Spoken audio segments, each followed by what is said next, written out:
screen.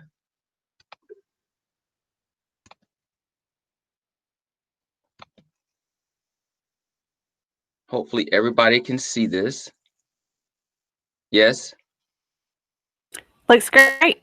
All right, awesome. So once again, the title of this session is called Pulling from the Right Deck, Redefining Instruction. First of all, before I start, let me just say this. Thank you, thank you, thank you. Thank you for the work that you do. Thank you for your commitment. Thank you for your sacrifice.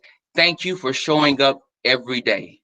The work that we do is perilous work. It's hard work. It's sometimes work that's not appreciated. So I wanted to appreciate you before I even start and simply say thank you for what you do every day for students, because it makes a difference. So I have 40 minutes. I don't want to delay. I have a lot going on in this presentation, and I want to get to all of it. So let's get started. First, we're going to start with a bid poll. How much would you bid on your level of effectiveness in 2020? Think about this. The higher the bid, the higher the level of your effectiveness. How much would you bid on your level of effectiveness? Okay, so the bid poll should be up. If you look at the top right corner, you'll see the icon where you can go into the poll.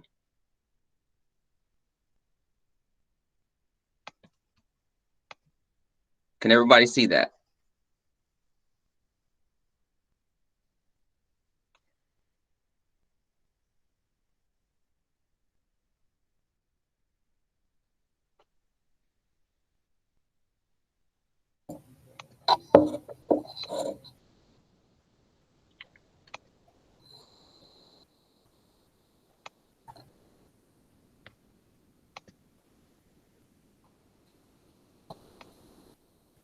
Emily, I don't know if I can see that or not, what their response is. If you could kind of tell me what they're saying. Yeah, absolutely. So it looks like we have about 10 votes for $20. We're all right in the $20 range. We have 1 vote for $1. We have 4 votes for 50, 2 for 75, and 2 for 100. Okay, my $100 people, I'm rolling with you when we go to the slot machines and to the craps table. Okay, but everybody else, I'm with you. I'm more about $20, $25, sometimes $2, depending on the day. Not feeling very effective in 2020 from time to time with the work that I do as a consultant, going into schools, working with principals and teachers. And some days I do feel like $100 bill. Some days, not many. Okay. But it's just a quick poll to get a pulse of where we are. And you can see that from the answers that many of us were struggling through 2020.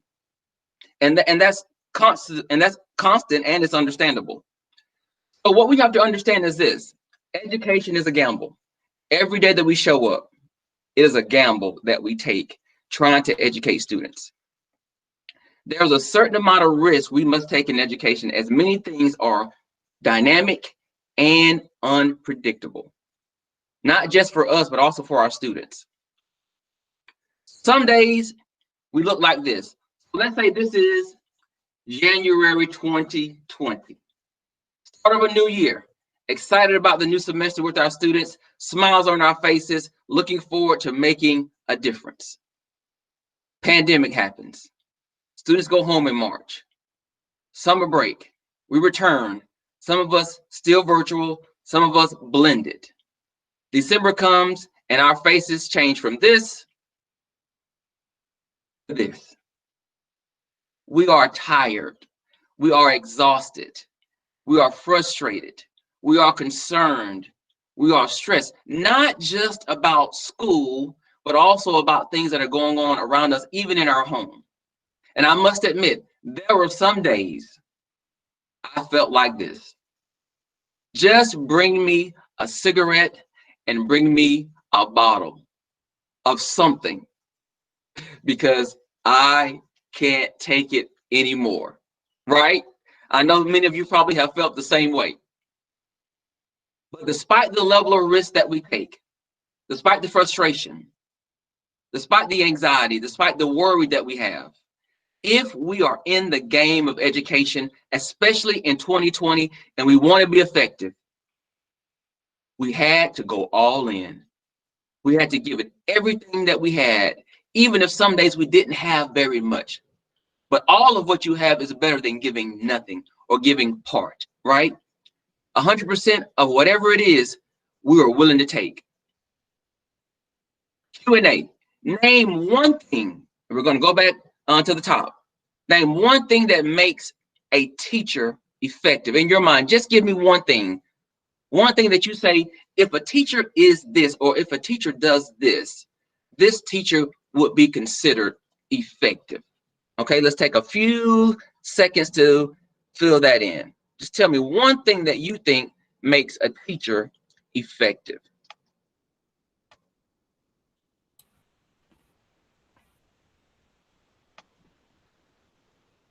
And I see a lot of you are in the comments, which I appreciate that. That works. So we hear engaging students, lasting relationships, making connections, data-driven decisions, relationships creator, a connector, a lot of relationships, passion, consistency, relationships, believing, this idea of believing in the students, caring, having a rapport, looking out for all kids. All of those are wonderful, wonderful answers. And I agree with everything that you just said. Everything. All right. Are we back on the presentation, Emily? Can we see that now? Yes, absolutely. All right. So all of those are great answers. So I want to start by looking at some of those qualities that make a teacher effective. But I want you to see this differently. Each quality doesn't represent a card. Each quality represents a deck, okay? Think about it. If each quality represents a deck, what does that mean? It means that each quality is not singular in nature. It's deep and it's rich. And it's not one specific practice that takes place in that deck. There are multiple things that make up being effective as it pertains to that one quality. So let's look at one.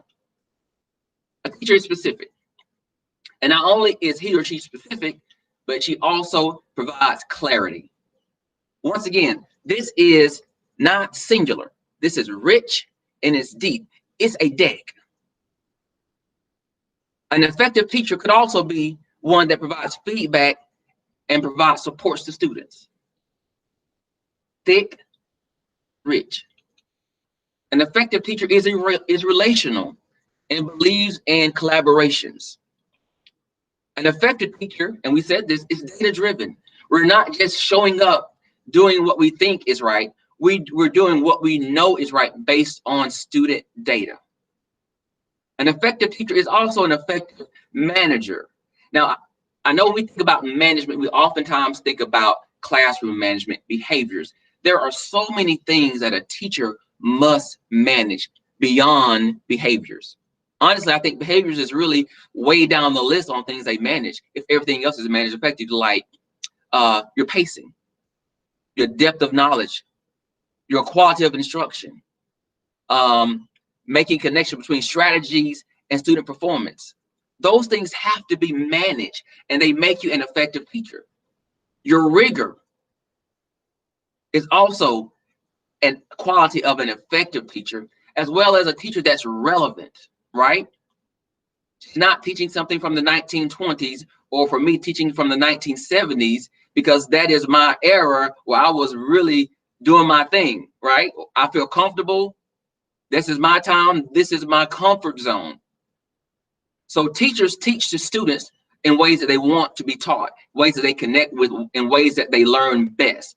All of these are just examples of qualities of an effective teacher. Once again, not singular, rich and deep, multifaceted practices that have to be embedded and implemented in the instruction.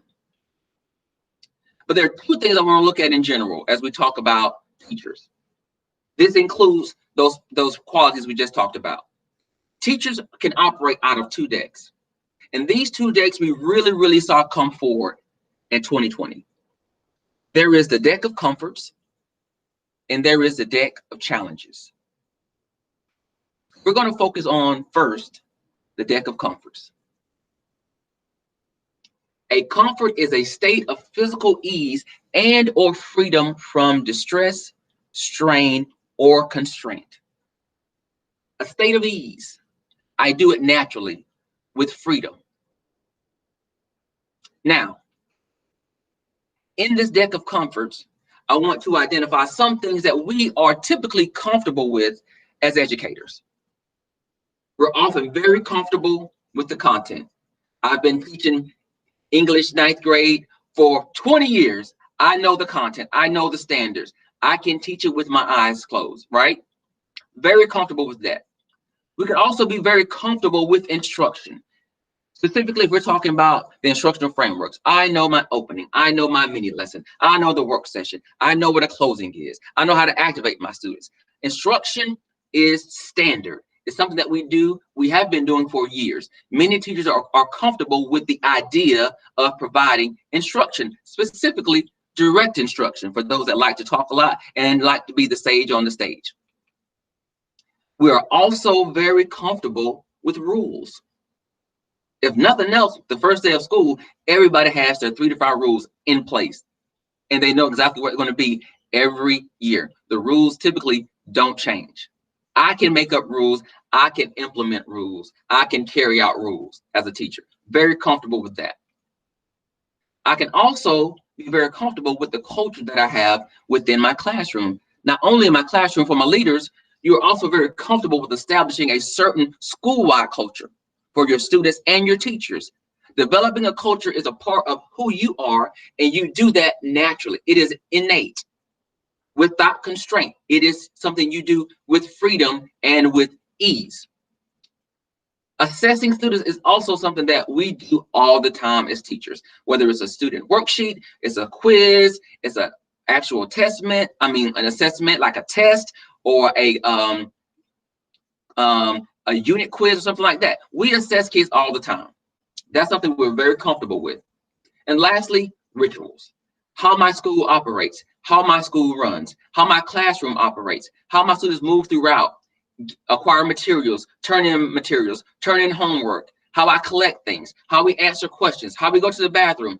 All of those things are items that teachers typically are very comfortable with, and we operate out of this deck of comfort. Once again, not singular in nature, rich and deep, multifaceted. These are things we do all the time. We typically perform our comforts well because this is who we are, what we believe, and what we do. Think about it again. Your deck of comforts, what I've listed here, and some of the things that I don't have listed here. We do them well because these are who we are, what we believe, and what we do. Comfort, ease, freedom, without constraint. This is what we operate well in. Does this always make us effective? Not all the time. But what happens when you shuffle a deck of cards? Think about that. You have a deck of comforts. But what happens when you shuffle your deck of comforts? Nothing new is created or introduced in that deck. You only have the opportunity to work with the cards that you have. When you shuffle your deck of comforts, you're just sifting through the same practices. You're shuffling through the same information. You're shuffling through the same beliefs. You're shuffling through the same level of instruction. You're shuffling through the same values. You're shuffling through the same qualities that you believe in. You're shuffling through those kids that you know and you believe in your heart will be successful. But shuffling through a deck of cards like your comforts doesn't always make us effective. So what do we have to do? We may have to look into our deck of challenges. And a challenge is something that puts your comforts to the test. Your deck of comforts is your level of ease, freedom, no constraints. But your deck of challenges puts all of your comforts to the test. And many times we don't want to move into our deck of comforts. But we're going to today. We're going to look at them. What are some examples of your deck, or what's in your deck of challenges? Well, in 2020, one card that's in that deck was likely technology. Everything moved to the use of technology, solely in many places. The instruction was all technology. And that became a problem. Virtually instructing students that are not face-to-face sitting in front of me in my classroom was a challenge for many of us in 2020. Establishing goals. I'm not teaching in my traditional standard way. So it's very hard for me to identify and create goals based on where we are, based on what I'm doing, based on where my kids are. That is a challenge. Level of engagement. Many of you said this makes an effective teacher, but this is one of the areas that many of us have struggled in 2020. I cannot touch my students. I can't engage with them face to face. And this virtual thing makes my job very hard to build relationships with my students, students that I've never seen before, students that I've never talked to before. For the first time, I'm meeting kids that I've never seen in my classroom. Next, student performance. If technology is an issue, if the instruction challenges you, if you're having a hard time establishing goals and connecting with the kids, then you also struggle with identifying what is it that students should be doing. And when they do it, what are the possible outcomes? Are the outcomes that I'm getting, is it due to the instruction? Is it due to their engagement? Is it due to their attendance? Something that I can't control. They're not even showing up. That is a challenge. And then the interactions, not just between you and your students, but between students themselves. That collaboration we talked about. Many times it's not happening. And that is a challenge. But can we make it happen? Can we work at it? Can we attempt it? Or can we dive into this deck of challenges to try to be more effective? Yes. Yes, we can. So what happens when you work with the deck of challenges? Well, when you get into this deck, you begin to take risk by engaging in practices that are new, unpredictable, and this is the biggest one.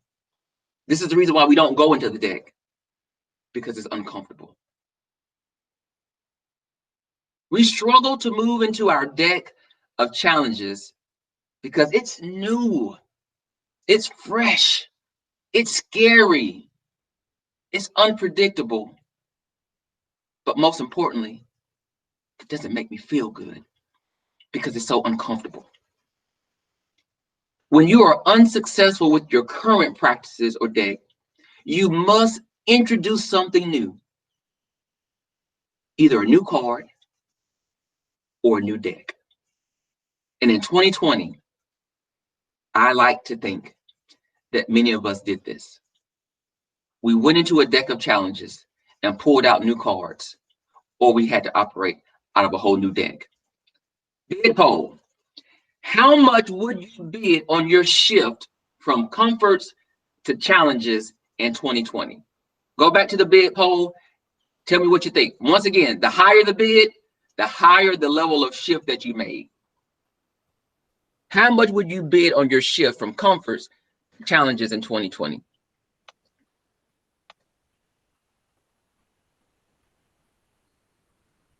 Are you guys with me? I hope you're with me, because you're at home and you're comfortable. I see you. I see some people in the classroom. So we've got a few, let's see, we've got about 4 votes at 100, 3 so far at 75, and 1 at 50. All right, I like it. I need a few more people in there. Go to the top.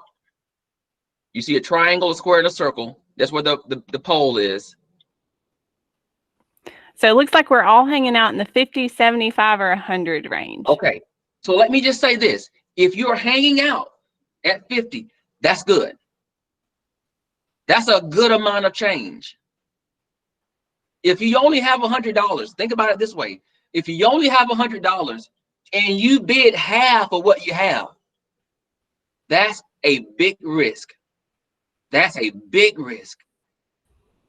That's a big shift. Because what if you lose half of what you have? It's worth it, though.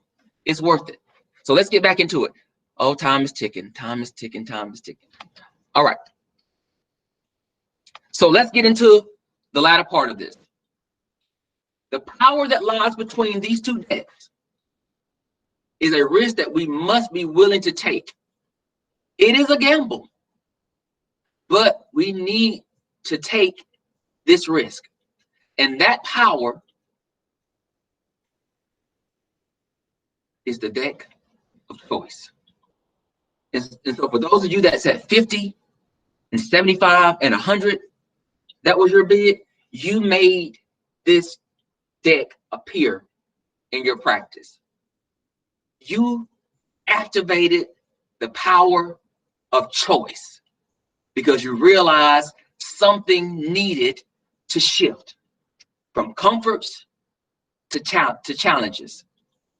By using our power of choice, we allow ourselves to stop simply shuffling this deck of comforts, and we take risks to shift towards cards and or a deck that challenges what we are, what we believe, and what we do.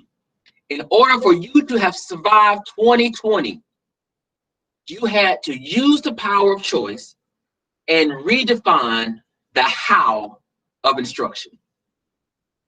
Let me say it again. You survived. Why do I know you survived? Because you're here. You're here.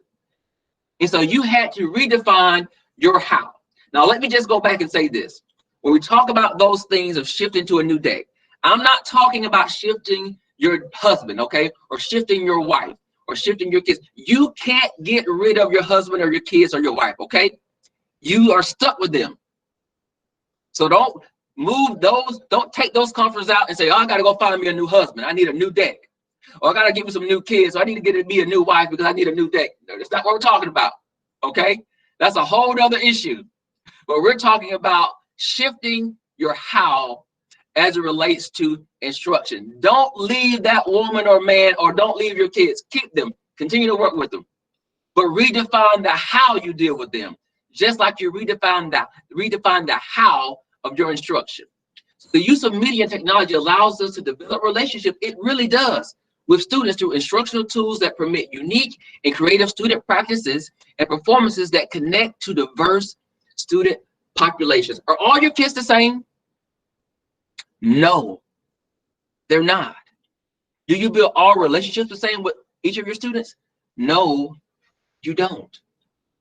Technology, however, even though they're in the comforts of their own home and they're not with you where you can control and dictate, you can still build relationships if we learn how to use media and technology. Acknowledging who our students are and what works best with and for them helps to address purpose, value, and motivation. And we know research says those three things can lead to achievement. We typically think of technology as an effective way to do one, enhance excellence in education, two, support the curriculum requirements, three, help students learn, and four, foster the quality of education.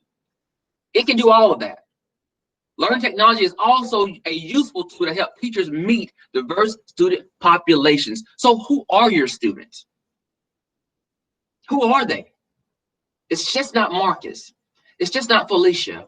It's just not Abigail. They are very complex humans. They are male and female. They identify to specific genders.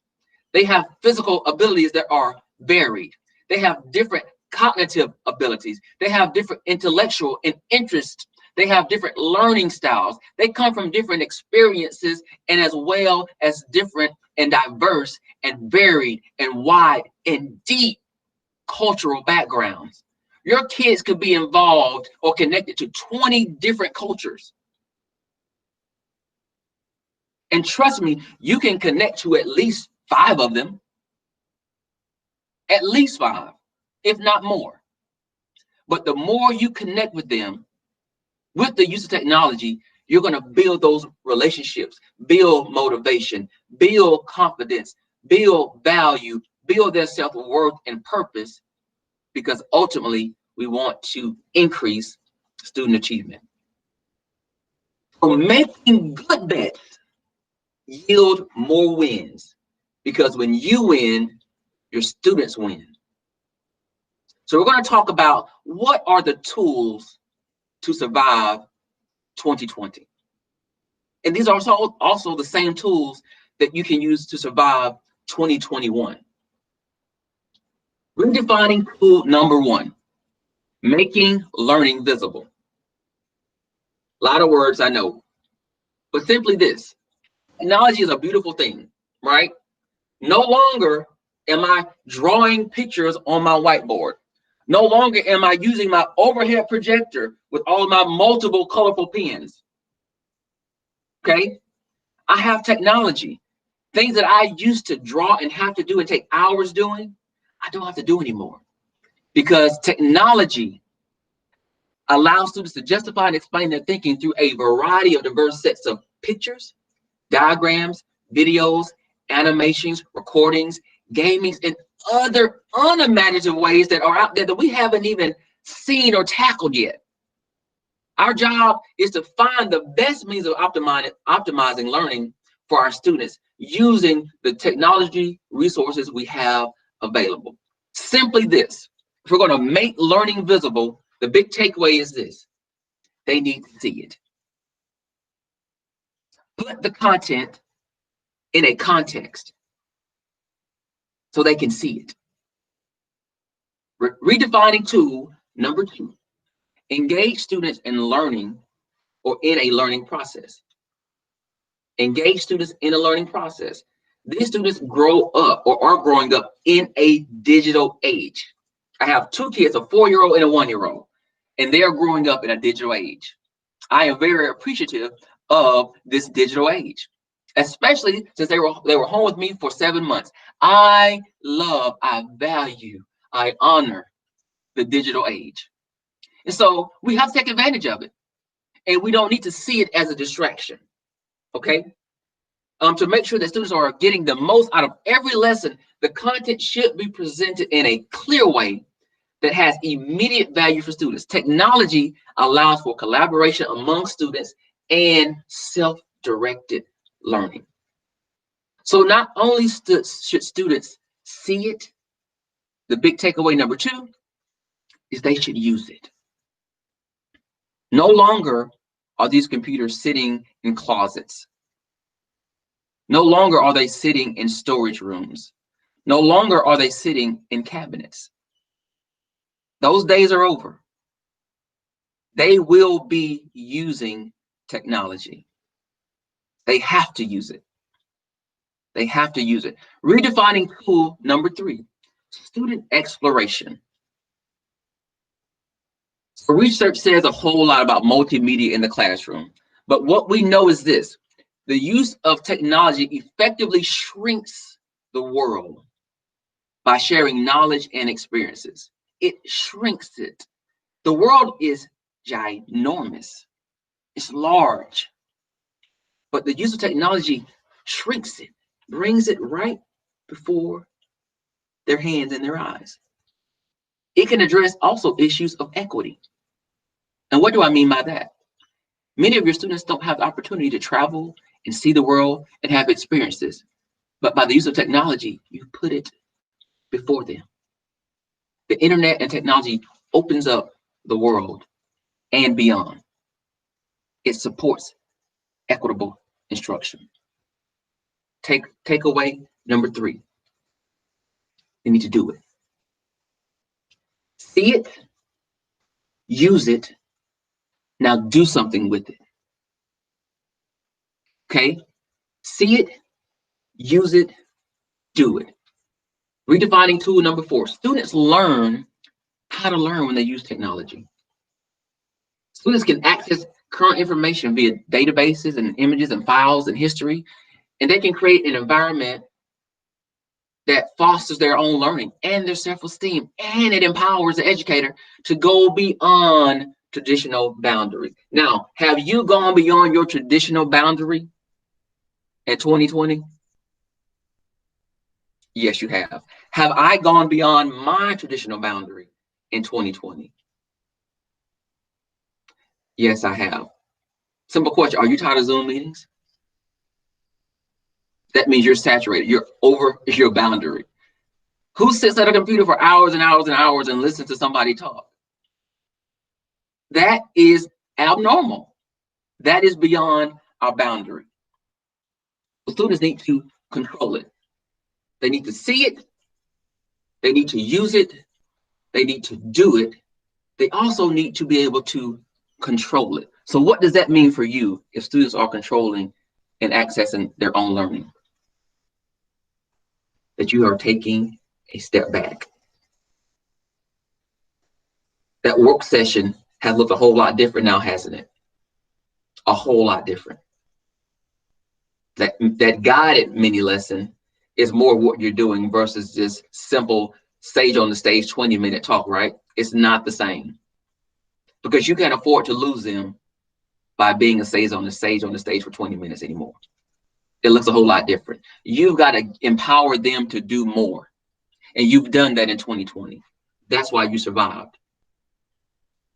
Redefining tool number 5. Make personal connections through context. Technology, either with or without you. Remember that. Either with or without you, technology communicates to students through context in ways that make personal connections with who they are, what they value, but also how they see the world. And that connects to those cultures I was talking about earlier. They're complex humans that connect to multiple cultures. Technology can help you connect to students in ways that used to be impossible, because it now values who they are and they can see themselves in the world. I wasn't able to do that when I first started teaching. It was impossible. So what am I saying? Let them experience it. There are 5 redefining tools for instruction that have allowed you to survive in 2020 and that will continue to allow you to survive and flourish in 2021. They need to see it. They need to use it. They need to do it. They need to control it. And they also need to experience it. Are you guys with me? Are you with me? How do we feel about those 5? See it, do it, use it, control it. But the most important thing is experience it. And for those of you that know anything about the brain, when students have experiences, it gets logged into their working memory that then goes into their long-term memory. So they can call that information forth because they've made a personal connection and experienced the learning. That's what we want them to do. It is now beyond surface level, right? Now I see this as it relates to me. And that's the power of it. Students never forget an experience. Like if you are a wonderful teacher, they never forget you, right? If you are a horrible teacher, guess what? They never forget you, because either way, that was still an experience. I remember my kindergarten teacher.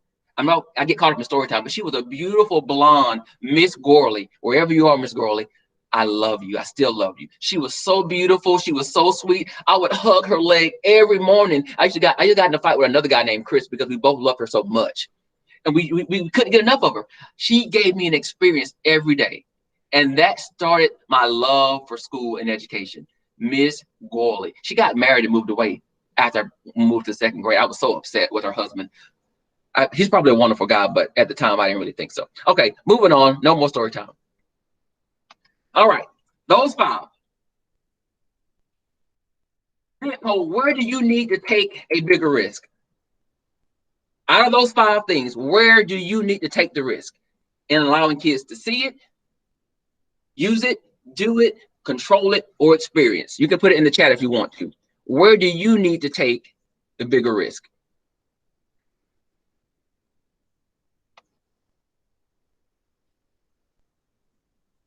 Use it and do it. Okay? Experiencing it. That is the hardest one. The experience is the hardest one. I will agree. Controlling and experience, do it, use it and do it, control it. Yes, yes, yes. We're getting some use it and control it results in the poll. Yeah. All right. So now that you've known that, you have verbalized it to all of us, all 54 of us in this room. We're going to hold you accountable. Do it. Make the shift. You can do it. If you want them to do it, then you have to start it and do it yourself. Tools to survive in 2020, I've just given you. How much are you willing to risk, though? Remember, the bigger the risk, the bigger the reward. Small risk, small reward. But at the end of the day, because you're here, you show up every day, I am placing my bet on you. I'm placing my bet on you.